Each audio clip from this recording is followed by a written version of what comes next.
மருத்துவர் சிவராமன் அவர்கள் உணவே மருந்து, மருந்தே உணவு என்ற தலைப்பிலே பேச இருக்கின்றார்கள். எப்படி சாப்பிடணும் ஒரு மனிதன், உணவு அது நம்ம தயாரித்த உணவா இல்ல இயற்கையிலேயே விளையிற உணவா? ஏன்னா வயிற்றுல ஒரு பர்ஸ் மட்டும் இருந்தா போதும், அப்படி ஜிப்பு மாதிரி போட்டு டக்குனு உணவு எடுத்துக்கு உள்ள போட்டு நம்ம இன்னைக்கு சாப்பிட்டோம், காலையில மத்தியானம் சாப்பிட்டோம், ராத்திரி சாப்பிட்டோம் போட்டு போயிடலாம். அந்த மாதிரி உணவை எப்படி சாப்பிடுறது முதற்கொண்டு எந்த மாதிரியான உணவை நாம் சாப்பிட வேண்டும், அந்த மாதிரியான நம்முடைய ஆரோக்கியத்துக்கு எந்த மாதிரியான அந்த உணவுகள் தேவைப்படுது. குறிப்பா அவங்க ஆஸ்துமா அந்த வியாதிக்கு வில்வம் முசுமுசுக்கை பற்றி ரொம்ப தீவிர ஆராய்ச்சி செய்து கொண்டிருக்கின்றார்கள். அதில் வெற்றியும் கண்டிருக்கிறார்கள். அதை பற்றியெல்லாம் நம்மிடையே இப்போது அவருடைய பகிர்வை இங்கே பதிவு செய்ய இருக்கின்றார்கள். அன்னாரை பேச அன்போடு அழைக்கின்றோம். மரியாதைக்கு உரிய அவை பெரியோர்களே, இங்கு ஏராளமாக கூடியிருக்கின்ற வாசக பெருமக்களே, அனைவருக்கும் மாலை வணக்கங்கள். முதலில் இந்த வாசிப்பின்பால் ஒரு ஆர்வம் கொண்டு இந்த பொங்கல் திருநாளில் இத்தனை மக்கள் குழுமி இருந்து பல நூல்களை தேடி படித்து தாங்கள் படித்ததை மற்றவர்களிடம் பகிர்ந்து கொள்ள வேண்டும் என்ற ஆர்வத்தோடு வந்திருக்க உங்களுக்கு எல்லோருக்கும் எனது நன்றிகளும் வாழ்த்துக்களும், உங்கள் எல்லோருக்கும் பொங்கல் வாழ்த்துக்களும் கூட. இன்னைக்கு கொடுத்திருக்கிற தலைப்பு உணவே மருந்து அப்படிங்கிற தலைப்புல பேச சொல்லியிருக்கிறாங்க. ரொம்ப ரொம்ப முக்கியமான ஒரு விஷயமாக இதை கருதியதால் இன்னைக்கு அதுவும் குறிப்பாக உழவர் திருநாளான பொங்கல் நாள்ல நம்ம உணவு எந்த அளவுக்கு ஒரு முக்கியமான ஒரு விஷயம் அப்படிங்கிறத உங்களோட கொஞ்ச நேரம் பகிர்ந்து கொள்ளலாம் என்று நினைக்கிறேன். இன்னைக்கு காலையில கூட நான் கொஞ்ச நேரம் எங்களுடைய புத்தக கண்காட்சியில் அப்படி சுத்தி இருந்துட்டு கொஞ்சம் காலையில கூட்டம் குறைவா இருக்கே அப்படின்னு நினைச்சிட்டு திரும்ப வாகனத்தை எடுத்து வெளியே போறப்ப பார்த்தா சாப்பிட வாங்க இடத்துல வண்டியை நகட்ட முடியல, பெரிய கூட்டம் இருக்கு. நம்ம அந்த அளவுக்கு உணவுக்கு எப்பவுமே ரொம்ப முக்கியத்துவம் கொடுக்கிறவங்க தான் இயல்பிலேயே. ஆனா சரியான உணவை தேர்ந்தெடுக்கிறோமா, சரியான உணவை சாப்பிட்டு கொண்டிருக்கிறோமா, நம்ம சாப்பிடக்கூடிய உணவு நமக்கு பாதுகாப்பாக இருக்கிறதா, இல்ல நம்ம சாப்பிடக்கூடிய உணவுக்கு நமக்கு ஆற்றல் தருகிறதா, ஆற்றலோடு நமக்கு நோய் எதிர்ப்பாற்றல் கொடுக்கிறதா, தற்காப்பு தன்மை கொடுக்கிறதா, இல்லைன்னா நமக்கு வந்திருக்கிற நோயை விரைவில் வெளியேற்றுவதற்கு பயனாக இருக்கிறதா அப்படிலாம் கேட்டு பார்த்தோம்னா நிறைய கேள்விகளுக்கு பதிலே இல்லை. இப்படிதான் நம்மளுடைய பாரம்பரியமா சாப்பிட்டுட்டு வந்தோமா அப்படின்னு பார்த்தா அப்படி இல்லை. நம்ம இன்றைக்கு சாப்பிட்டு வரக்கூடிய உணவுகள் பெரும்பாலானவை 90% உணவுகள்ல வேறு மாநிலங்களில் இருந்தோ வேறு நாடுகளில் இருந்தோ கடல் கடந்து வேறு இடத்துல இருந்தோ நம்ம வீட்டுக்கு வந்ததுதான். இது எல்லாமே இன்னைக்கு நம்ம சாப்பிட்ற ஒரு தமிழர் உணவுன்னு எடுத்துக்கிட்டோம்னா இன்னைக்கு காலையில சாப்பிட்ற இட்லி தோசையோ இல்லைன்னா சாதமோ குழம்போ சாம்பாரோ ரசமோ இல்லைன்னா இரவு சாப்பிடக்கூடிய இது எல்லாமே ஒரே நாளில் உருவாக்கப்பட்டதில்லை, ஒரே நாளில் பண்டைய தமிழர்களுடைய உணவும் இல்லை. இவையெல்லாம் காலம் தொட்டு ஒவ்வொரு காலகட்டத்திலும் ஒவ்வொரு நம்மளுடைய இனக்குழுக்கள் மூலமாகவும் வரலாற்று ரீதியாகவும் வேறு வேறு கலாச்சாரங்கள் நம்மளுடைய வரலாற்றில் உள்ள வரும்போதும் அவர்களோடு வந்த உணவைத்தான் இன்றைக்கு நம்ம சாப்பிட்டுட்டு வரோம். ஆனால் அதாவது நம்ம பாவாணர் ஐயா தமிழர் உணவுகள்ல எழுதியிருப்பாங்க. அதாவது நம்ம அன்றைய உணவுன்னு எடுத்து அதே மாதிரி உலக தமிழர் ஆட்சி நிறுவனத்துடைய தமிழர் உணவு நூல்ல பாத்தீங்கன்னா அவங்க ஒரு பட்டியல் போட்டிருப்பாங்க. இந்த தமிழர் உணவுன்னு பக்தவச்சலம் பாரதி அவங்களுடைய நூல்ல பாத்தீங்கன்னா அவங்க நிறைய பட்டியல் கட்டுரைகள்ல சொல்லியிருப்பாங்க. இந்த உணவுகள் எல்லாம் பார்த்தோம்னா அடிசல், கும்மாயம், இந்த மாதிரி பல உணவுகள் நிறைய சொல்லியிருக்காங்க. ஆனா அவையெல்லாம் இன்னைக்கு கொஞ்சம் கொஞ்சமா மாறி நிறைய உணவுகள் வந்திருக்கு. இந்த மாற்றங்கள் நமக்குள்ள வர்றதுக்கு 100 ஆண்டு 200 ஆண்டு 300 ஆண்டு 500 ஆண்டு கழித்துதான் நம்ம ஒன்னொன்னையா உள்ள எடுத்துட்டு வரோம். ஆனால் கடந்த 20 வருடங்கள்ல 92 93களுக்கு அப்புறம் நம்மளுடைய கிச்சன்ல மாறி இருக்கிற விஷயங்களை பார்த்தோம்னா உண்மையிலேயே மிகப்பெரிய பயம் வருகிறது. ஏன் பயம் வரணும்? சாப்பாடை பார்த்து எதுக்கு பயப்படணும்? முன்னாடி மருத்துவ உலகத்திற்கு மிக சவாலாக இருந்த விஷயங்கள் அப்படின்னு பாத்தீங்கன்னா தொற்று நோய் தான். முதல்ல இனக்குழுக்களோடு நடந்த போராட்டங்கள், அப்புறம் உலக சுதந்திர போராட்டங்கள், ஒரு இடத்துல நடந்த போர்ல கொத்து கொத்தா செத்து படிச்சாங்க மக்கள். அதுக்கப்புறம் இந்த தொற்று நோய்கள்ல நிறைய பேர் தொற்று நோய்கள்ல நிறைய பேர் மரணம் அடைஞ்சாங்க. பிளேக்ல இறந்திருக்காங்க, காச நோயில இறந்திருக்காங்க, இப்படி நிறைய நோய்கள்ல இறந்திருக்காங்க. ஆனால் கடந்த ஒரு 100 ஆண்டுகள்ல நடைபெற்ற பல்வேறு மருத்துவ புரட்சிகள்ல நிறைய நல்ல மருந்துகள் வந்ததுலயும் பொது சுகாதார நிலைமை மேம்பட்டதுலயும் இந்த sanitation facility, public health facility எல்லாம் டெவலப் ஆனதுல பெருவாரியாக தொற்று நோயினால் ஏற்பட்ட மரணம் குறைக்கப்பட்டுச்சு. இன்னைக்கு யாரும் காசநோயை பத்தி பயப்படவே வேண்டியதில்லை, இல்ல லெப்பரசி வந்தா பயப்பட வேண்டியதில்லை, பிளேக்கோ போலியோ எல்லாம் இப்ப இல்லாத அளவுக்கு போயிடுச்சு. ஆனால் இன்றைக்கு சவாலாக இருக்கிறது என்னன்னு பாத்தீங்கன்னா தொற்றாத வாழ்வியல் நோய்கள். அது என்ன தொற்றாத வாழ்வியல் நோய்னா ஆங்கிலத்துல நான் கம்யூனிகபிள் டிசீசஸ் அப்படின்னு சொல்றாங்க. ஒவ்வொரு வீட்டிலையும் சர்க்கரை நோயாளி, ஒவ்வொரு வீட்டிலையும் ரத்த கொதிப்பு, ஒவ்வொரு வீட்டிலையும் மாரடைப்பு. முன்னையெல்லாம் புற்றுநோய் அப்படின்னா ஏதாவது கதையில சினிமால தான் பார்ப்போம். ஆனா காலம் போய் இன்னைக்கு அங்கங்க கேள்விப்படுறோம். எங்களுடைய மாமாக்கு, எங்க சித்தப்பாக்கு திடீர்னு அவங்க நல்லா தான் இருந்தாங்க, அவங்களுக்கு புற்றுநோயினுடைய விகிதம் கூடிக்கொண்டே போறீங்க.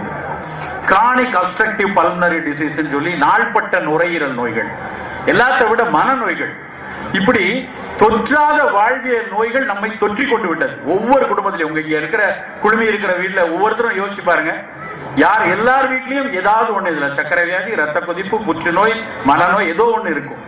ஏன் இந்த அளவுக்கு தொற்றாத வாழ்வியல் நோய்கள் நமக்கு தொற்றி கொண்டதுன்னு பார்த்தோம்னா ரொம்ப முக்கியமான விஷயம். அதற்கான மரபணு காரணங்கள், அதற்கான மற்ற மருத்துவ காரணங்களை தாண்டி மீதி இருக்கிற முக்கியமான விஷயம் ஒண்ணு மாறிவிட்ட உணவு, சுத்தமாக சிதிலடைந்து போயிருக்கிற சுற்றுச்சூழல், அப்புறம் ரொம்ப சிதைந்து போய்விட்ட மன மகிழ்ச்சி, மனம். இந்த மூணு தான் முக்கியமான காரணம்.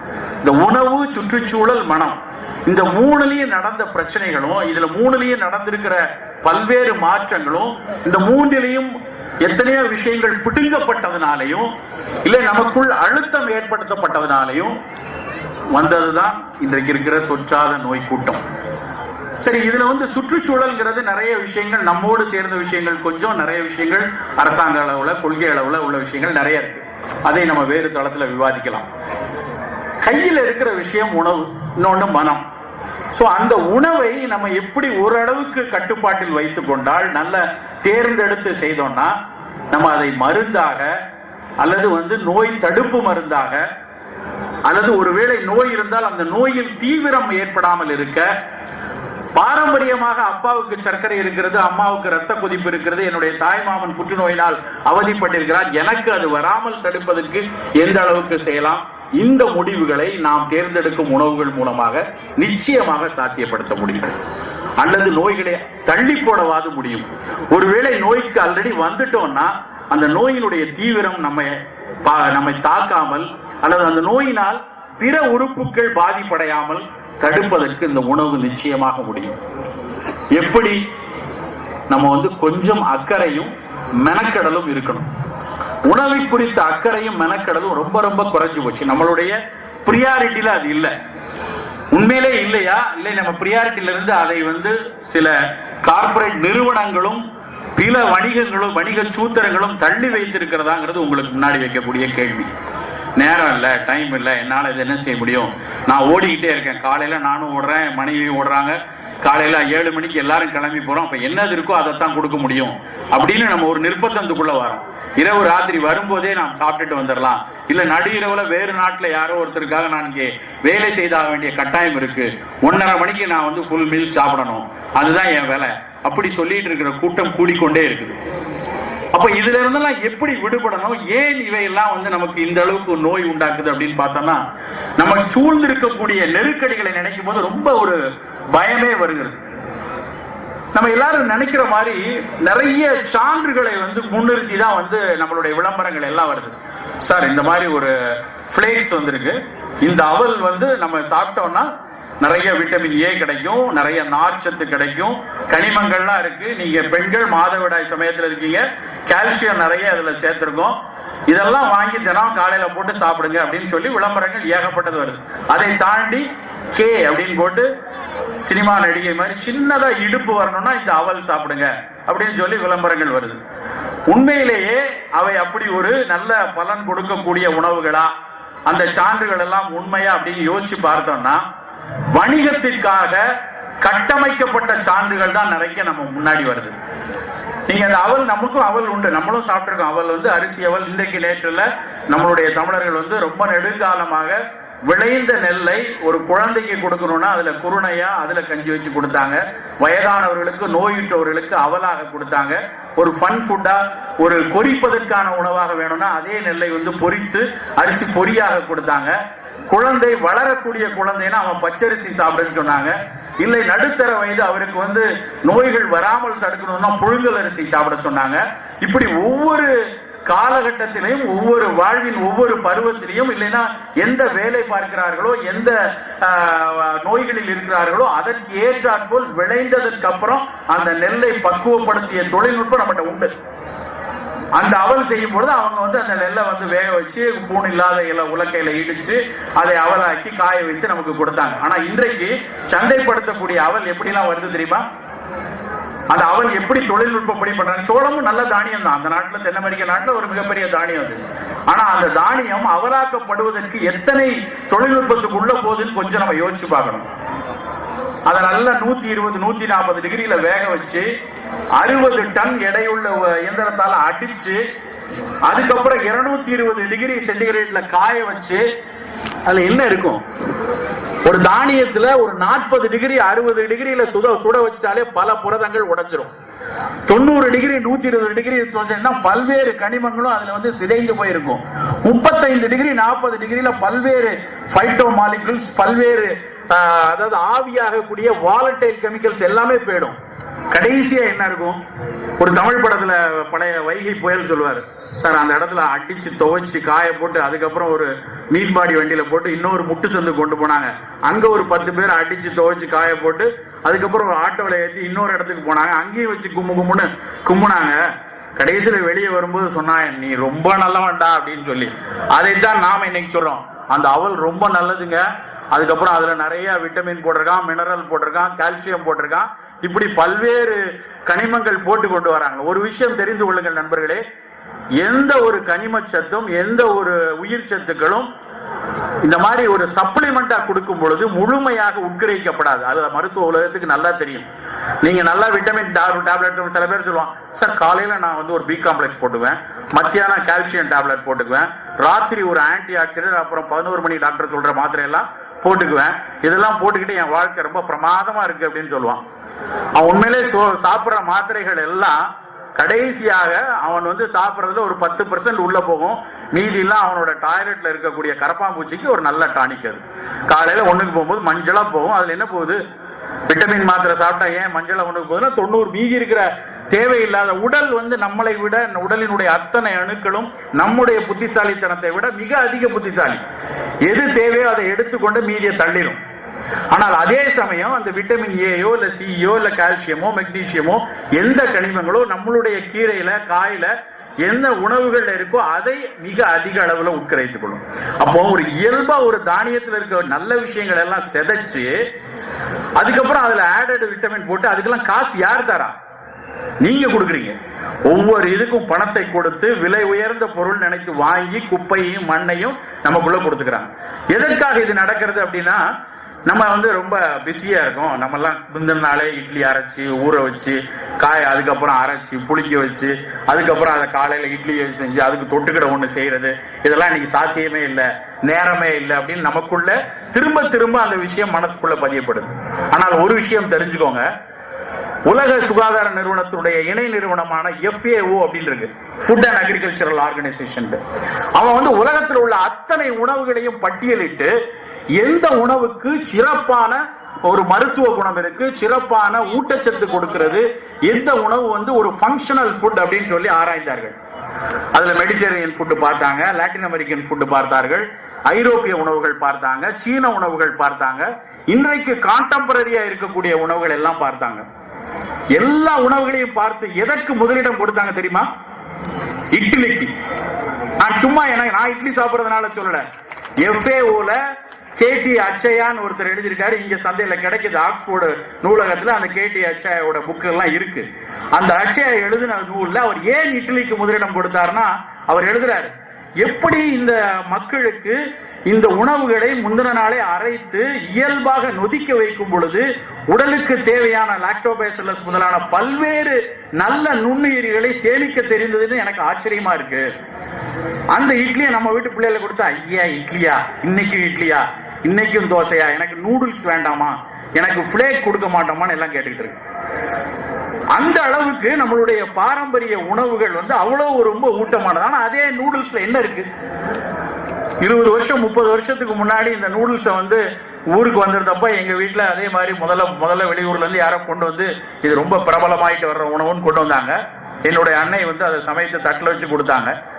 பார்த்த உடனே நானும் என் தங்கி ஐயே இது என்ன புழுவா இருக்கு, தொடவே மாட்டோம் அப்படின்னு சொல்லி ஒருத்தரும் தொடல. நிச்சயமாக நடந்த உண்மை. அன்னைக்கு அப்படியே தூக்கி கொட்டிட்டு வந்தாங்க. ஆனால் இன்றைக்கு நிலைமை என்ன தெரியுமா?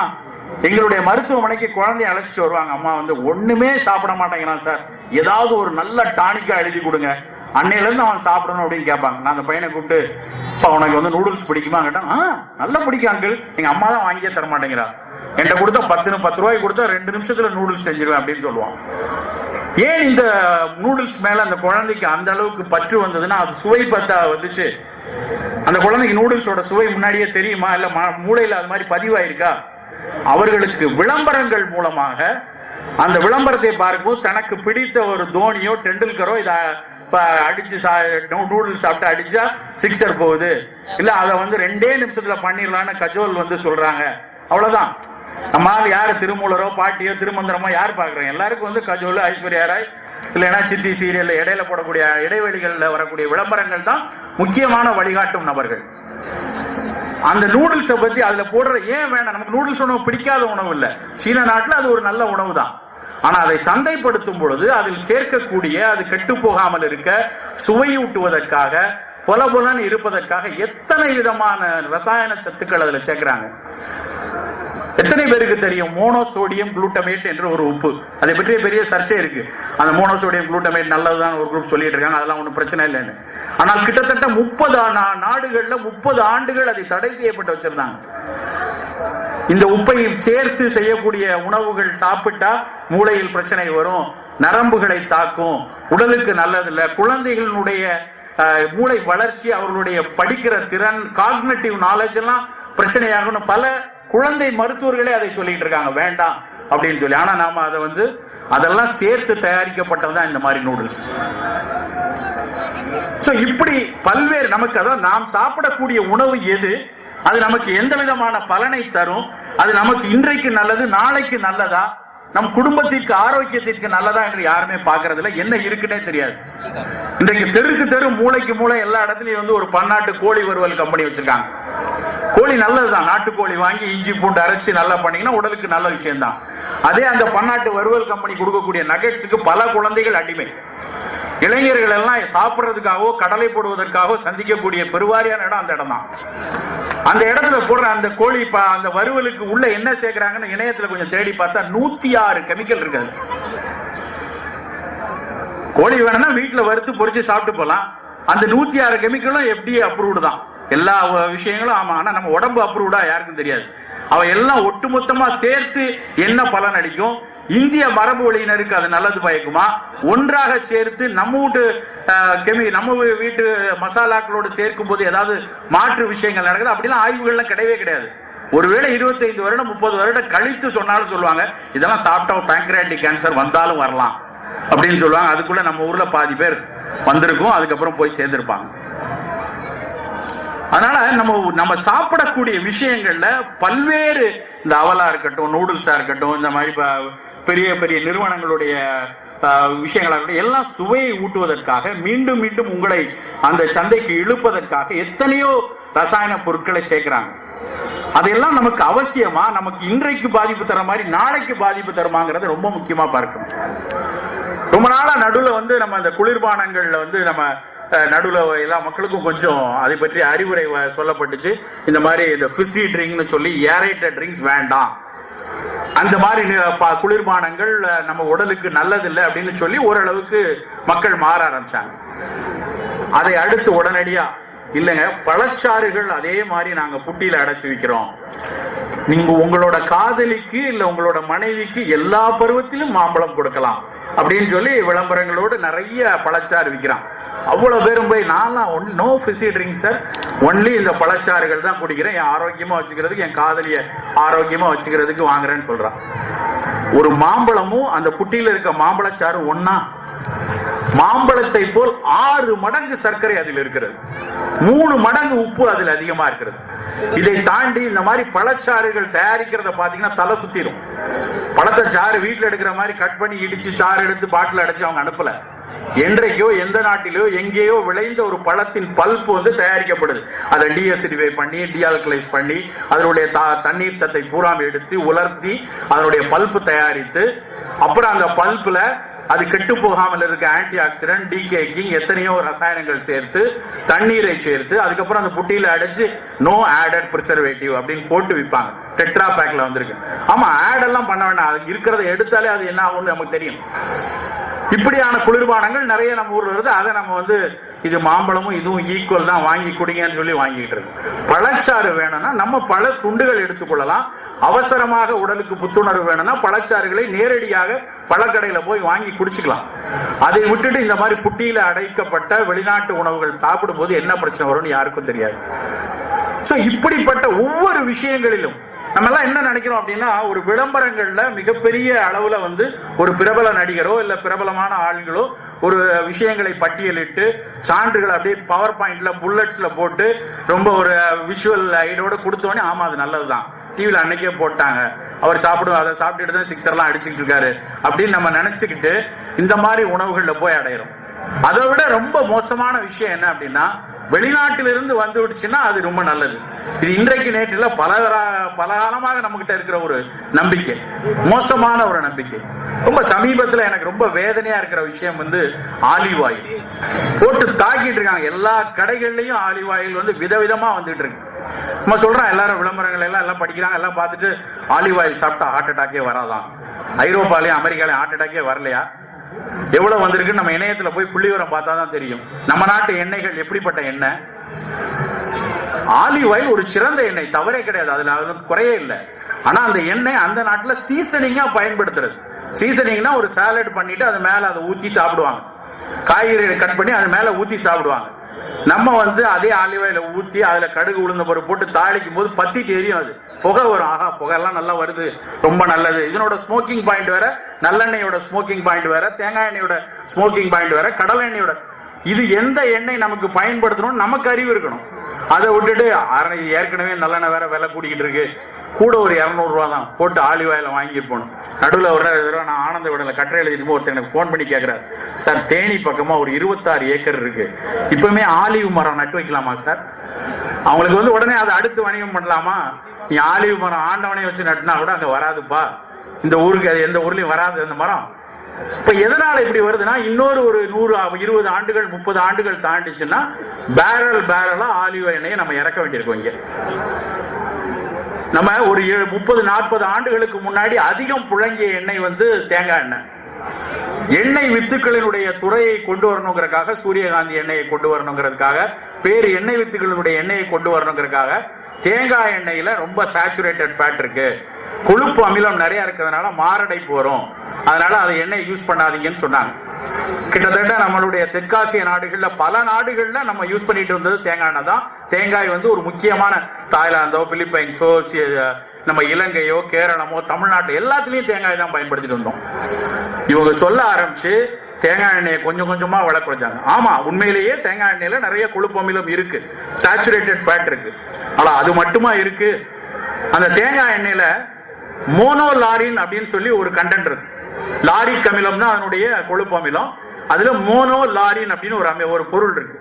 அந்த மோனோலாரின் வந்து இதயத்துல மாரடைப்பையே தடுக்கக்கூடியது, பல்வேறு உடலுக்கு நல்லது பயன் கொடுக்கக்கூடிய, அதுவும் குறிப்பா நோய் எதிர்ப்பாற்றலை கொடுக்கக்கூடிய ஒரு பொருள் அந்த மோனோலாரின். அந்த மோனோலாரின் தேங்காய் எண்ணெயை தவிர இன்னொரு இடத்துல இருக்கிறதுனா அது தாய்ப்பால் மட்டும்தான். ஆனா நம்ம வந்து பைத்தியக்காரத்தனமா இன்னைக்கு யாரும் தேங்காய் சட்னியா அரைக்கிறது இல்ல, சாதத்துல ஏதாவது தேங்காயை ஐயோ போட்டுறாது, ஏதாவது அணுகுண்டை போட போற மாதிரி தேங்காயே போட்டுறாதுன்னு பல்வேறு நடுத்தர மக்களும் தேங்காயை பிள்ளையாரோட நிறுத்திக்கோ, இதுக்கு மேல வீட்டுக்கு வராம பாத்துக்கன்னு சொல்லக்கூடிய அளவுல மொத்தமா ஒழிச்சு கட்டிட்டு மோனோலாரின் கேப்சூல் டாக்டர் பக்கம் பக்கமா எழுதி கொடுத்தா வாங்கி வாயில போட்டுப்பாங்க. 10 ரூபாய்க்கு தேங்காய் வாங்கி குடும்பத்துல நல்லா இருக்கலாம், ஆனா வந்து 100 ரூபாய்க்கு ஒரு மாத்திரையை வாங்கி சாப்பிட்டுப்போம். இப்படித்தான் நம்மளுடைய வாழ்வியல் கொஞ்சம் கொஞ்சமா மாறிட்டு இருக்கு. சொல்லிக்கிட்டே போலாம், பட்டியலிட்டுக்கிட்டே போலாம். பழங்கள் அப்படின்னா பழம் வாங்கினா போய் அப்படியே மார்க்கெட்ல போய் சார் கிவி ஃப்ரூட் ஒன்று இருக்கு சார், சுவிட்சர்லாந்து நியூசிலாந்துல இருந்து வந்திருக்கு, ஒரு பழம் 100 ரூபாய்க்கு வித்துட்டு இருந்தாங்க, நாங்க இப்ப 75 ரூபாய்க்கு கொடுக்குறோம். அந்த கிவி ஃப்ரூட்ல என்ன இருக்குன்னு நமக்கு தெரியுமா? நியூசிலாந்துல இருந்து வந்திருக்கு, நம்ம வாங்கி ஆகணும். அப்படிதான் வாங்கிட்டு போறோம். பல பேர் கமலா ஆரஞ்சுன்னு சொல்லி மஞ்சள் இருக்கு, டென்னிஸ் பால் மாதிரி இருக்கிறத பூரா வாங்கிட்டு இருக்காங்க. அது பொமேலா மேண்ட்ரின் 2 வெளிநாட்டு பழத்தினுடைய ஒட்டு ரகம். அது கமலா ஆரஞ்சே கிடையாது. ஆனா நம்ம வந்து மஞ்சளா நல்லா பாலிஷ் போட்டு மேல பெயிண்ட் எல்லாம் அடிச்சு ஸ்டிக்கர் போட்டு எல்லாம் வச்சு சினிமாவுக்கு போற மாதிரி டென்னிஸ் பால் பிரமாதமா இருக்கு, 150 ரூபாய் கிலோ, அதை வாங்கி போன்னு வாங்கிட்டு நம்ம ஊர் கொடைக்கானல் கமலா ஆரஞ்சு ஓரமா கிடக்கும். அத கமலா ஆரஞ்சுல இருக்கக்கூடிய விட்டமின் சத்து இந்த பொமேலாலையும் மேண்ட்ரின்ல இருக்கிறத விட அதிகமா இருக்கு. அப்படி ஆரஞ்சு வேணா இதை வாங்கிட்டு போலாம், நம்ம ஊர் பழம். உள்ளூர்ல இருக்கக்கூடிய பப்பாளிக்கு இணையா வேற எந்த பழமும் கிடையாது. இந்திய சுகாதார ஒரு ஐசிஎம்ஆர் உடைய நேஷனல் இன்ஸ்டிடியூட் ஆஃப் நியூட்ரிஷன் ஒன்று ஹைதராபாத்ல இருக்கு, தேசிய உணவியல் கழகம். அவர்கள் வந்து ஒரு 6 மாதத்துக்கு முன்னாடி எத்தனையோ பழங்களை வந்து பட்டியலிட்டு எந்த பழத்திற்கு சிறந்த ஒரு மருத்துவ குணம் இருக்கு, எந்த பழத்திற்கு நல்ல ஒரு எனர்ஜி இருக்கு, எதுல கனிம சத்துக்கள் நிறைய இருக்குன்னு வச்சு ரேங்கிங் பண்ணாங்க. எந்த பழத்துக்கு கிடைச்சது தெரியுமா? கிவி ஃப்ரூட் கிடையாது, இல்லைன்னா ஒரு மடகாஸ்கர்ல இருந்து வந்த ஆப்பிளுக்கு கிடையாது, ருமேனியால இருந்து வந்த நல்ல சிவப்பு ஆப்பிளுக்கு கிடைக்கல. கிடைத்தது வந்து சிகப்பு கொய்யா பழம். ஆனா நம்ம கொய்யா வந்து பொடாங் கொய்யா அப்படின்னு சொல்லி கிண்டலா பேசிக்கிட்டு, கொய்யானா ஏதோ ரோட்ல கூறு போட்டு விற்கக்கூடிய பழம், அதெல்லாம் ஏசி ஷோரூமுக்கு வரக்கூடாதுன்னு சொல்லிட்டு இருக்கிறான். இப்போ பேங்காக்ல இருந்து இவ்வளவு பெரிய கொய்யா பழம் வந்திருக்கு. தாய்லாந்து கொய்யா சார் இவ்வளவு பெருசு அப்படின்னு சொல்லி வச்ச. நம்ம ஊர் நாட்டு கொய்யா அத்தனை நல்லது. கொய்யா பழத்தை யாராவது வீட்டுக்கு யாராவது ஒருத்தர் விருந்தினரை பார்க்க போறோம், ஒரு 10 கொய்யா பழம் வாங்கிட்டு போனா, ஐயா கொய்யா பழத்தை போய் யாராவது வாங்கிட்டு போவாங்களா? போனா கொஞ்சம் பிரஸ்டீஜா ஆப்பிள், இல்லைன்னா அந்த மாதிரி மேண்ட்ரின் பழம், இல்லைன்னா மாதுளை, காபூல் மாதுளை நல்லதுதான். அந்த மாதிரி பழத்தை, விலை உயர்ந்த பழம் தான் நல்லதுன்னு நினைக்கிறேன். உண்மையிலே கொய்யா பழம் மிகச்சிறந்த உணவு. இப்படி ஒவ்வொரு விஷயத்துல நமக்கு வந்து மனதில் வந்து, அது இட்லியா இருக்கட்டும், இல்லைன்னா நம்மளுடைய கொய்யா பழமாக இருக்கட்டும், பப்பாளி பழமாக இருக்கட்டும், எல்லாத்தையுமே வந்து ஒரு சாதாரணமாக அது வந்து ஒரு நம்ம ஊர்ல விளைந்ததுனால, நம் மக்கள் சாப்பிட்டதுனால ரொம்ப அலட்சியப்படுத்திக் கொண்டே போறோம். கண்ணுக்கு நல்லதுன்னு இந்த கூட்டத்தில் எல்லார்ட்டையும் கேட்டா டக்குன்னு எல்லாரும் என்ன பதில் சொல்லுவாங்க? கேரட். சி ஃபார் கேரட் மெக்கல்லே சொல்லிட்டு போயிருக்காரு. ஏன்னா மெக்கல்லே பிறந்த இடம் இங்கிலாந்து, மெக்கல்லே பிரபு படிச்சது இங்கிலீஷ், அவருக்கு தெரிஞ்சது கேரட், அதனால சி ஃபார் கேரட்னு சொல்லிட்டாரு. கேரட்டை விட 2700 மடங்கு அதிகம் விட்டமின் ஏ சத்து உள்ளது முருங்கைக்கீரை. யாருக்கு தெரியும்? முருங்கைக்கீரையை பார்த்தா ஒரு அலட்சியம், ஏன்னா அது விலையும் கிடையாது, அது யார் போய் சாப்பிடுவா? ஒருவேளை பாக்கியராஜ் முருங்கை காய்க்கு பதிலாக முருங்கை கீரை சொல்லியிருந்தா எல்லாரும் சாப்பிட்டு இருப்பாங்க, அதை யாரும் யோசிக்கிறதே இல்லை. அந்த அளவுக்கு நல்ல பொருட்கள் நம்மை சுத்தி சுத்தி இருக்கு. பப்பாளி பழமும் முருங்கை கீரையும் போதும் கண்களை பாதுகாப்பதற்கு, தோல்ல விட்டமின் ஏ குறைவினால வர்ற நோயோ, இல்லைன்னா ரத்த குழாய்களில் வரக்கூடிய வெடிப்புகளுக்கும் விட்டமின் ஏ குறைவு ஒரு காரணம். அதுக்கெல்லாம் பப்பாளி பழமும் முருங்கை கீரையும் தாராளமா போதும். கேரட் அவசியமே இல்லை, கேரட் இருந்தா சாப்பிட்டுக்கோங்க. ஆனா நம்ம சுத்தி சுத்தி இது மாதிரி எத்தனையோ நல்ல பொருட்கள் நம்ம ஊர்ல மட்டும்தான் தாளிப்பாங்க. தாளித்தல் அப்படிங்கிறது வந்து தாளிசம் பண்ணுதல்ங்கிறது இந்த ஊர்ல மட்டும்தான் உண்டு. வெளிநாடுகள்ல தாளிச்சு போட்டுற பழக்கமே கிடையாது. சீன மருத்துவத்தில் கூட சீனா வந்து நம்மளுடைய உணவுகள்ல வந்து அவங்கள்ட்ட நிறைய உணவுகள் இருக்கு, ஆனா அவர்கள்ட்ட கூட தாளித்து கொட்டுதல்ங்கிறது கிடையாது. நம்ம ஊர்ல ஏன் இந்த தாளிச்சு கொட்டது வந்துச்சு? இப்ப யூஸ் பண்ற மாதிரி கடுகு, உளுந்த பருப்பு, கருவேப்பிலை போட்டு தாளிச்சு போட்டுற பழக்கம் கிடையாது. கொஞ்ச நாளைக்கு முன்னாடி வரைக்கும், கிட்டத்தட்ட 50-100 ஆண்டுகளுக்கு முன்னாடி வரை தாளிசம் பொருட்கள் அப்படின்னாலே திரிதோஷ சம பொருட்கள் அப்படின்னு சொல்லுவாங்க. ஒரு உணவை தயாரிக்கும் பொழுது 4-5 உணவுகளை கூட்டாக சமைக்கும் போது ஒரு உணவு வந்து கபத்தை உண்டாக்கும், ஒரு உணவு பித்தத்தை குறைக்கும், ஒரு உணவு வந்து வாதத்தை உண்டாக்கும். இப்படி உணவுகள் வந்து அதனுடைய சுவை அடிப்படையில உடல் நலத்துல ஏதாவது ஒரு பிரச்சனைகளை உண்டாக்கிட கூடாது, ஒன்னா சேரும் பொழுது அது ஏதாவது மாறுபட்டுற கூடாதுங்கிறதுக்காக அந்த சமைத்ததற்கு அப்புறம் கடைசியாக திரிதோட சம பொருட்கள் அப்படின்னு ஒரு 7-8 பொருளை சேர்ப்பாங்க. சுக்கு, வெந்தயம், பூண்டு, பெருங்காயம், சீரகம், பெருஞ்சீரகம், இதுதான் அன்றைக்கு பயன்படுத்தப்பட்ட தாளிச பொருட்கள். அதுக்கப்புறம் கொஞ்சம் கொஞ்சமா அது மாறி கடுகு, உளுந்த பருப்பு, கருவேப்பிலைன்னு மாறிடுச்சு. இந்த மாதிரி நம்மளுடைய முன்னோர்கள், நம்மளுடைய பாரம்பரியத்தை ஏன் திரும்ப திரும்ப வலியுறுத்துறோம் அப்படின்னா, பாரம்பரியத்துல காப்புரிமை கிடையாது. என் முப்பாட்டன் சோளம் சொன்னாங்கிறதுனால அவருக்கு பரம்பரையா சோளத்துல இருந்து கிடைக்கக்கூடிய பணம் பூரா அவருக்கு போறதில்லை. என்னுடைய மூத்தவர்கள், என்னுடைய முப்பாட்டனார், என்னுடைய பாரம்பரியத்தில் இருக்கிற மக்கள் அந்த சமூகத்தின் மீது அக்கறையோடு இருந்தாங்க. இதை சாப்பிடக்கூடியவர்கள் உடல் நலத்தோடு இருக்கட்டும், இதை சாப்பிட்டா சின்ன சின்ன கேடு வருது, இதை விலக்கட்டும் அப்படிங்கிற ஒரு அறம் இருந்தது நம்மகிட்ட. ஆனா இன்றைக்கு எப்படி இருக்கு தெரியுமா? சோயாவை மிக ப்ரமோட் பண்றாங்க. ரொம்ப அதிகமா சோயா சாப்பிடுங்க, பெண்கள் மாதவிடாய் சமயத்துல சோயா சாப்பிட்டா நல்லது. நான் கொஞ்சம் படிச்சு பார்த்தேன், சோயா நல்லதுதான், இல்லைன்னு சொல்லல. ஏன் சோயாவை இவ்வளவு வேகமாக படுத்துறாங்கன்னு பார்த்தா 95% சோயா பயிர்களுக்கு ஒரே கம்பெனி ஓனர். அவன் படிச்சுட்டு போறான். இந்த சோயாவை ப்ரமோட் பண்றதுக்கு இதை எல்லா மக்களும் சாப்பிட வச்சுட்டோம்னா, இதுக்கான அந்த மரபணு மாற்றப்பட்ட சோயாவா இருந்தாலும் சரி, இல்ல ஒட்டு வீரிய ரக சோயாவா இருந்தாலும் சரி, நாம தான் அதுக்கான காப்புரிமை இருக்கு. எங்கேயோ பாளையங்கோட்டையிலயோ இல்லைன்னா எங்கேயோ ராஜஸ்தான்லயோ எங்க சோயா சாப்பிட்டாலும் அதுக்கு பயன்படக்கூடிய 1 பைசாவோ 2 பைசாவோ அமெரிக்காவில் உள்ள மான்சாண்டோங்கிற ஒரு கம்பெனிக்கு போய் சேரும். இப்படித்தான் திட்டமிடுறாங்க. நீங்க சாப்பிடக்கூடிய ஒவ்வொரு உணவுகளும், காலையில நீங்க என்ன சாப்பிடணும், காலையில நீங்க என்ன குடிக்கணும், மதியம் நீங்க என்ன சாப்பிடணும், உங்களுக்கு தாகம் எடுத்தால் எதை குடிக்க வேண்டும், உங்களுக்கு நோய் வந்தால் எந்த மாத்திரை சாப்பிடணும், இன்னும் ஒருபடி உங்களுக்கு என்ன நோய் வர வேண்டும், இப்படி எல்லாம் திட்டமிட்டு திட்டமிட்டு திட்டமிட்டு தான் நம்மளுடைய உணவு கலாச்சாரம் ஒட்டுமொத்தமாக சிதைக்கப்பட்டு வருகிறது. கொஞ்சம் உற்று பார்த்து நம்மளுடைய பாரம்பரியத்தை யோசித்து பார்த்து நம்ம என்னெல்லாம் சாப்பிட்டு இருந்தோம், எவ்வளவு அற்புதமான பொருட்கள் இருந்தது. இந்த சிறுதானியங்கள் இன்னைக்கு மிக ஐயா நம்மாழ்வாருடைய பெருமுயற்சினால அந்த விஷயம் கொஞ்சம் கொஞ்சமாக மீட்டெடுக்கப்பட்டவர். இப்ப கொஞ்சம் கொஞ்சம் மக்கள் தேட ஆரம்பிச்சிருக்காங்க. நம்ம பெரும்பாலும் அதைத்தான் சாப்பிட்டுட்டு வந்தோம். விழா நாட்கள்ல, ஒரு பௌர்ணமி அமாவாசை இந்த மாதிரி நாட்கள்ல அப்போ மட்டும்தான் அரிசி சோறு, நெல்லரிசி சோறு சாப்பிட்டோம். அரிசி அப்படின்னா அன்னைக்கு வரகரிசி தான் அரிசி. ஔவையார் எழுதுறாங்க, எனக்கு பிடித்த உணவுனா வரகரிசியும் வழுதனங்காயும் புளித்த தயிரும். அந்த அம்மா மன்னன்ட்ட கேட்டு வாங்குற அரிசி வரகரிசி. அன்றைக்கும் கோயில் கலசங்கள்ல சேமித்து வைக்கப்பட்ட நெல்கள் வரகரிசி நெல். ஏன் அதை போய் சேமித்து அந்த இடத்துல வச்சாங்க அப்படின்னா, என்றைக்காவது ஒரு பஞ்சகாலம் வரும் பொழுது அந்த கலசத்துல இருந்த விதை நெல்லை எடுத்து மீட்டெடுக்கலாம் அப்படின்ட்டு வரகரிசியை தான் அன்னைக்கு சேமிச்சு வச்சாங்க. திருச்செந்தூர் கோயில்ல இன்னைக்கு போனாலும் புட்டமுதுன்னு கொடுப்பாங்க. அது எதனால தயாரிக்கப்பட்டது? திணை அரிசியினால தயாரிக்கப்பட்டது. இன்னைக்கு அரிசியில தான் தயாரிக்கிறாங்க. திணை அரிசி தான் மிகச்சிறந்த ஒரு உணவாக இருந்தது. திணையும் வரகும் தான் நம்மளுடைய ரொம்ப முக்கியமான உணவு. தெனை, ராகி, கம்பு, சோளம், குதிரைவாலி, காடைக்கண்ணி, வரகரிசி, சாமை, பனிவரகு, இப்படி எத்தனையோ சிறுதானியங்கள் இருக்கு.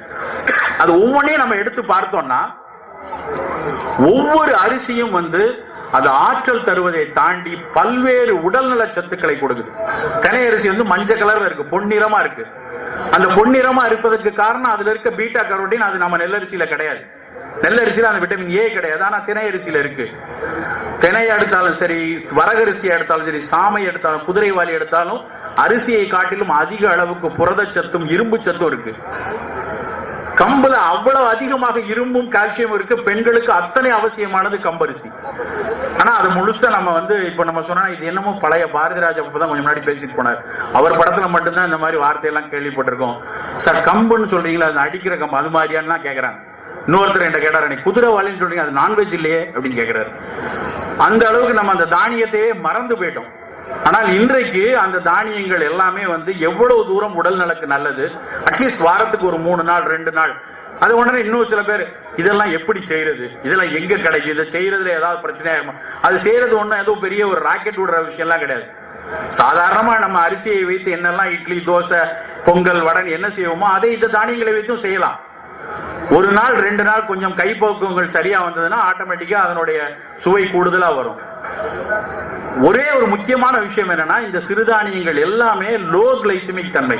லோ கிளைசிமிக்னா சர்க்கரை, அதுல எல்லாம் சர்க்கரை இருக்கு, ஆனா வேகமாக உடல்ல ரத்தத்துல கலக்க விடாது.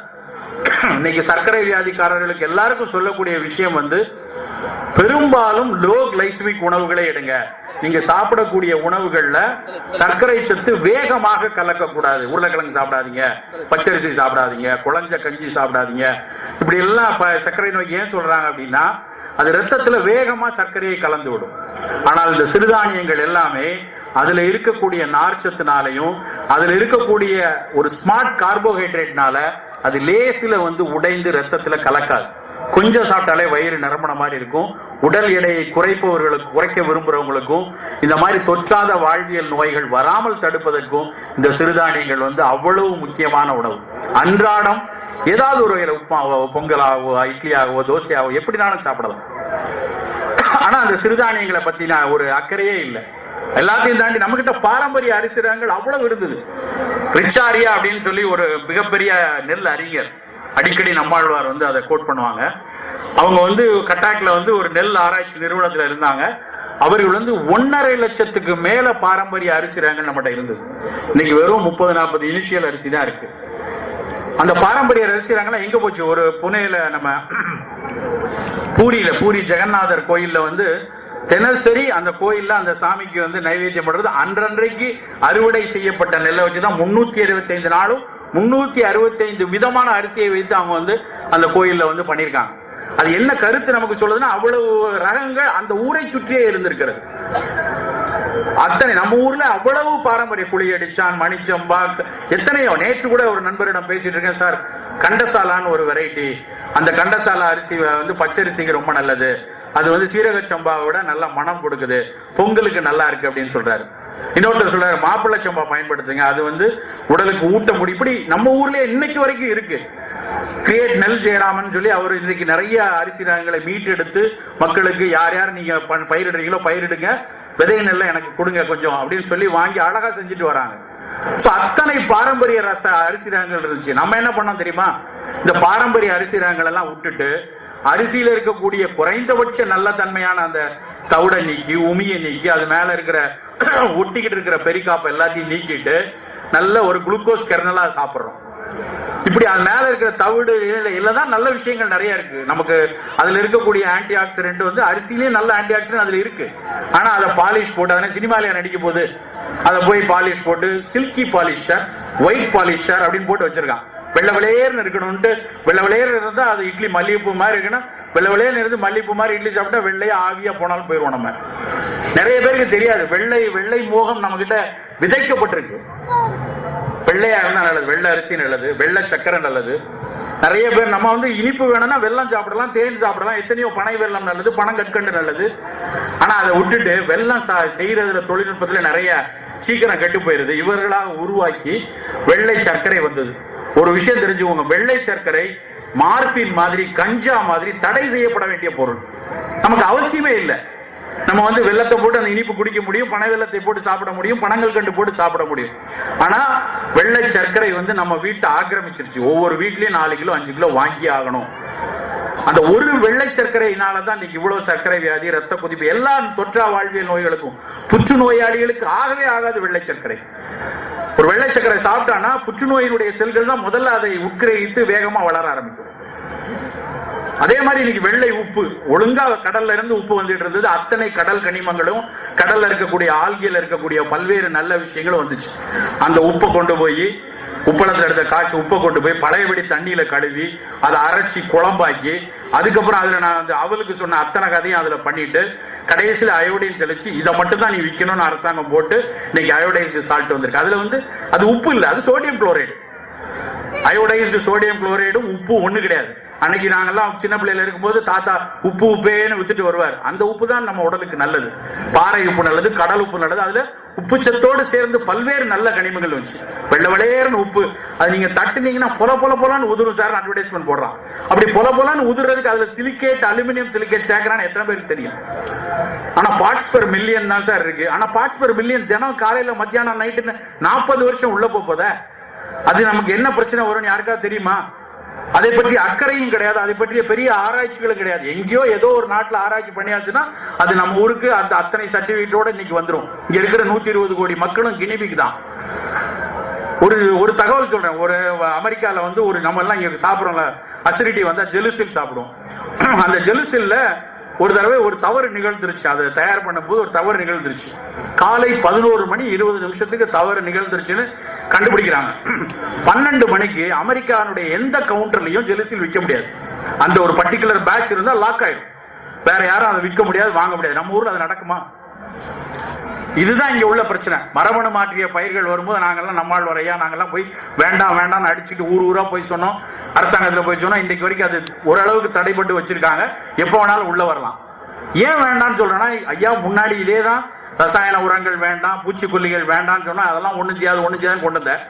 இப்போ வந்து பூச்சிக்கொல்லினா வந்து ஏதாவது உனக்கு பிரச்சனை வந்துடும், அதனால பூச்சிக்கொல்லி பயன்படுத்தாம இருக்க மரபணு மாற்றிய பயிர்கள் கொண்டு வா அப்படிங்கிறான். அந்த மரபணு மாற்றிய பயிர்கள் படிச்சு பார்த்தோம்னா, ஒரு பீட்டி கத்திரிக்காய், ஒரு கத்திரிக்காய், அந்த கத்திரிக்காயில புழு வந்துடக்கூடாது, போர்வாம் வந்துடக்கூடாதுங்கிறதுக்காக இன்னொரு பேசிலஸ்ல இருந்து ஒரு டாக்ஸினை எடுத்து அந்த புரதத்தை வந்து அந்த கத்திரிக்காயினுடைய உதய ஜீனையும் அந்த கிருமியினுடைய ஜீனையும் வெட்டி ஒட்டி அதை மீண்டும் விதையாக்கி அதுக்கப்புறம் அதுல கத்திரிக்காய் விளைவிச்சா அந்த பேசிலஸ் துரிஞ்சியனம்ங்கிற அந்த பீட்டியில இருக்கக்கூடிய டாக்ஸின் கத்திரிக்காய் மூலா இருக்கும், புழு உள்ள வராது. அந்த விஷம் கத்திரிக்காயில இருந்தா அது புழுவை மட்டும்தான் கொல்லும், உங்களை கொல்லாது அப்படின்னு சொல்றான். நாங்க அதை படைத்த விஞ்ஞானிகள்ட்ட எல்லாம் பேசும்போது சொன்னோம், சார் இது மாதிரி இவ்வளவு விஷயங்கள் இருக்கிறதே, அதை வந்து உடம்புக்கு ஒண்ணு வராதான், நிறைய விஞ்ஞானிகள் ஐரோப்பிய விஞ்ஞானிகள்லாம் அதை பத்தி தவறா சொல்றாங்களே அப்படின்னு கேட்ட ஒரு பிரபல பத்திரிகையில பேட்டி எடுக்கிறாங்க. அப்ப அந்த விஞ்ஞானிகள் பதில் சொல்றாங்க, அதெல்லாம் ஒண்ணு வராது, லேசா அரிப்பு வரும், அப்புறம் லேசா தும்மல் மூக்கடைப்பு வரலாம், அப்புறம் லேசா ஒண்ணுக்கு போகாது, கொஞ்சம் லேசா மூசு அடைக்கு, லேசா செத்து போயிடலாம். இதுதான் கதை. அவன் உலக சுகாதார நிறுவனம் வந்து ஒரு பட்டியல் கொடுக்குறான். பிடி இந்த மாதிரி ஜெனடிக்கலி மாடிஃபைடு ஃபுட் சாப்பிட்டா 20 பாயிண்ட் நீங்க கன்சிடர் பண்ணுங்க. 20 கொஸ்டின் நீங்க இன்னைக்கு கூட இணையத்துல போய் பார்க்கலாம். அதை அந்தந்த நாடுகள் முடிவு செய்து கொள்ளட்டும். அவன் தப்பிச்சுக்கிறான். 3 முக்கியமான பிரச்சனை, அலர்ஜினிசிட்டி, அலர்ஜி பண்ண அந்த லேச அரிப்பு, அந்த கேட்டகரி தான். அந்த லேச அரிப்பு எப்படி வரும், யாருக்கு லேசா மரணம் வரும்னு யாருக்கும் தெரியாது இன்னைக்கு வரைக்கும். இல்ல லேசா எந்த பிரச்சனை வரும்னு தெரியாது. முழுமையான ஆய்வுகள் நடத்தப்படலை. நாங்க அந்த ஆய்வுகளை எல்லாம் நடத்திட்டு அதுக்கப்புறம் ஏதாவது முடிவு சொல்லுங்கன்னு சொன்னா அதுக்கு இன்னும் வசதி இல்லை எங்களுக்கு. அது இங்க பண்ணல, அவங்களே கம்பெனிக்காரங்களே பண்ணி ரிப்போர்ட் கொடுத்தான். பரிச்சை எழுதுறதுக்கு பையன்டே கொடுத்து கொஸ்டின் பேப்பரையும் கொடுத்து முந்தின நாளே படிச்சுட்டு வா, நீ எழுதிட்டு வந்து 100க்கு 100 ரூபாய் நல்லா படிக்கிற பையன்பான்னு சொல்ற மாதிரி. அந்த மாதிரி தான் அவர்கள் அந்த முடிவை கொடுத்திருக்காங்க. இப்படி நம்மை சுற்றி சுற்றி சுற்றி சுற்றி எல்லா விஷயங்கள்லையும் உணவுகள்ல இந்த மாதிரி பிரச்சனைகள் வந்து கொண்டே இருக்கிறது. நண்பர்களே, நான் உங்கள்கிட்ட எல்லாத்தையும் கேட்டுக்கிறது என்ன அப்படின்னா, நம்மளுடைய பாரம்பரியம் பாதுகாப்பானது. அதுல நிறைய மடமைகள் இருக்கு, நிறைய காலத்தை ஒட்டி வந்த பல பிரச்சனைகள் இருக்கு. அதை வெளியே எடுக்கிறதுக்கு தான் இன்றைய பகுத்தறிவு பயன்படும், நுண்ணறிவு பயன்படும். அடிக்கடி நம்மாழ்வார் சொல்ற மாதிரி நம்ம நுண்ணறிவை வைத்து இடைக்காலத்தில் செருகப்பட்ட, இடைக்காலத்தில் மடமையாய் பல்வேறு சமூக அவலங்களால் திணிக்கப்பட்ட விஷயங்களை களைந்தெடுக்க வேண்டும். அதை விட்டு பாரம்பரியத்தை தூக்கி எறிந்து விட்டு புதுசா வர்ற எல்லாம் நல்லதுன்னு நினைச்சோம்னா நம்மளே சொந்த செலவுல சூனிய வைக்கிற மாதிரி. சோ நம்ம செய்ய வேண்டியது என்ன அப்படின்னா, பாரம்பரிய விஷயங்கள், பாரம்பரிய உணவுகள், அது சிறுதானியங்களாக இருக்கட்டும், நம்ம ஊர் பழங்களாக இருக்கட்டும், நம்ம ஊர் பாரம்பரிய அரிசி ரகங்களாக இருக்கட்டும், அது நம்மளுடைய பிரதான உணவாக இருக்கணும். எது பக்கத்தில் அருகாமையில், நம்ம ஊருக்கு, நம்ம சென்னையில இருக்கோம்னா திருவள்ளூர்ல இருந்து, செங்கல்பட்டுல இருந்து, மதுராந்தகத்தில இருந்து, இந்த பக்கத்துல இருந்து விளைய வரக்கூடிய காய்கறிகள் நமக்கு போதும். வெளிநாட்டிலிருந்து, ஏதோ ஒரு நாட்டிலிருந்து வரக்கூடிய ஒரு பொருள் அந்த கடல் கடந்து இவ்வளவு காலம் கடந்து வந்து சேருவதற்காக, அது கெட்டு போகாமல் இருப்பதற்காக, பொலபொலன்னு உதிர்றதுக்காக, அதுல ஆக்சிடேஷன் நடந்துடாம இருக்க, அது கார்டன் ஃப்ரெஷ்ஷா இருக்கணும்னு, இப்படி பல காரணங்களுக்காக பல்வேறு ரசாயன துணுக்குகள் சேர்க்கப்படுது. இந்த ரசாயன துணுக்குகள் நம்ம என்ன செய்யணும் யாருக்கும் தெரியாது. வரலாற்று ரீதியாக நம்ம ஊர்ல புற்றுநோய்கள் வந்து ராஜஸ்தான், பஞ்சாப், ராஜஸ்தான் அவ்வளவு இருந்ததில்லை. ஆனா இப்ப வந்து ஒரு ட்ரெயின் போகுது, அந்த ட்ரெயினுக்கு பேர் என்ன தெரியுமா? நான் ரயில்வே டிபார்ட்மெண்ட் வைக்கல, நம்ம மக்கள் வச்சிருக்காங்க, கேன்சர் எக்ஸ்பிரஸ். அது வந்து பஞ்சாப்ல ஒரு இடத்துல இருந்து ராஜஸ்தான் ஒரு இடத்துக்கு வந்து போகுது. அந்த இடம் பேர் பிக்கானூர், அது ஒரு இடத்துக்கு போகுது. அந்த எக்ஸ்பிரஸுக்கு காலையில அத்தனை மக்களும் காத்திருக்காங்க. ஏன்னா அந்த பிக்கானூர் அந்த ஊர்ல கேன்சருக்கான ஃப்ரீ ட்ரீட்மெண்ட் கிடைக்குது. அவ்வளவு விவசாய மக்கள் அங்க உட்கார்ந்துருக்காங்க. ஏன்பா அப்படி இவ்வளவு கூடுச்சு அப்படின்னு பார்த்தா, அந்த பாசுமதி விளைச்சலுக்காக கொட்டப்பட்ட ஏராளமான ரசாயன உப்புகளும் பூச்சிக்கொல்லி மருந்துகளும் காரணமாக இருக்கக்கூடும் பயப்படுறாங்க. ஒரு சமயம் அந்த பஞ்சாப் நிலங்களை தோண்டி பார்த்த போது நிறைய யுரேனியம் கிடைச்சு, யுரேனிய கூறுகள் இருந்து, யுரேனியம் இங்கே இருக்கு, இந்த ஊர்ல ஜியாலஜிக்கல் ரீதியா இங்க கிடையாது அப்படின்னு பார்த்தா ஒரு அறிக்கை சொல்லுது, இதுல கொட்டப்பட்ட ரசாயன உப்புக்கள் கீழே இருக்கக்கூடிய கனிமங்களோடு கலந்து ரேடியோ ஆக்டிவ் மெட்டீரியலா மாறுது அப்படின்னு ஒரு ஆய்வறிக்கை சொல்றாங்க. இப்படி எத்தனையோ விஷயங்கள் நம்ம சுத்தி சுத்தி சுத்தி பின்னப்படுது. நாம என்ன ரொம்ப ரொம்ப அக்கறையா இருக்குன்னா, நம்மளுடைய முக்கியமான விஷயம் என்னன்னா, அடுத்து வரக்கூடிய தலைமுறை, நம்மளுடைய குழந்தைகள், நம்மளுடைய தம்பிகள், நம்மளுடைய வீட்டு பெண்கள், நம்ம அவங்களுக்கு இந்த மாதிரி விஷயங்களை வந்து அறிவுறுத்தியே ஆக வேண்டும். அதற்குரிய உணவுகளை தேர்ந்தெடுத்தாகணும். நம்ம பக்கத்துல என்ன பொருள் கிடைக்குது, நம்ம தோட்டத்தில் விளையக்கூடிய காய்கறி இயற்கையா கிடைக்கக்கூடியது என்ன, அதை நாம் தேர்ந்தெடுத்து எடுக்கணும். அப்படி எடுக்க தவறிட்டோம்னா இந்த மாதிரி புற்றுநோய்கள் கூட்டமும், தொற்றாத அந்த சர்க்கரை நோய், ரத்த கொதிப்பு, இந்த மாதிரி கூட்டம் பெருகிக்கிட்டே போகும். இன்றைக்கு வரைக்கும் இன்று அளவுல இந்த தொற்றா வாழ்வியல் நோய்களை வந்து கட்டுக்குள் வைத்திருக்க முடியும், கட்டுப்பாடாக வைத்திருக்க முடியுமே வெளிய முழுமையாக துடைத்து குணப்படுத்த முடியுமாங்கிறது மிகப்பெரிய கேள்விக்குறி. அப்படி இருக்கும் பொழுது நம்ம கையில் இருக்கக்கூடிய மிகப்பெரிய மருந்து உணவுதான். அந்த உணவை நம் அன்றாடம் போற்றி நம் பாரம்பரியத்தை உற்று நோக்கி அவற்றில் தொலைத்தவற்றை எல்லாம் மீட்டெடுத்து ஒரு ஆரோக்கியமான வாழ்வை வாழ்வோம் என்று கேட்டு விடைபெறுகிறேன். நன்றி, வணக்கம்.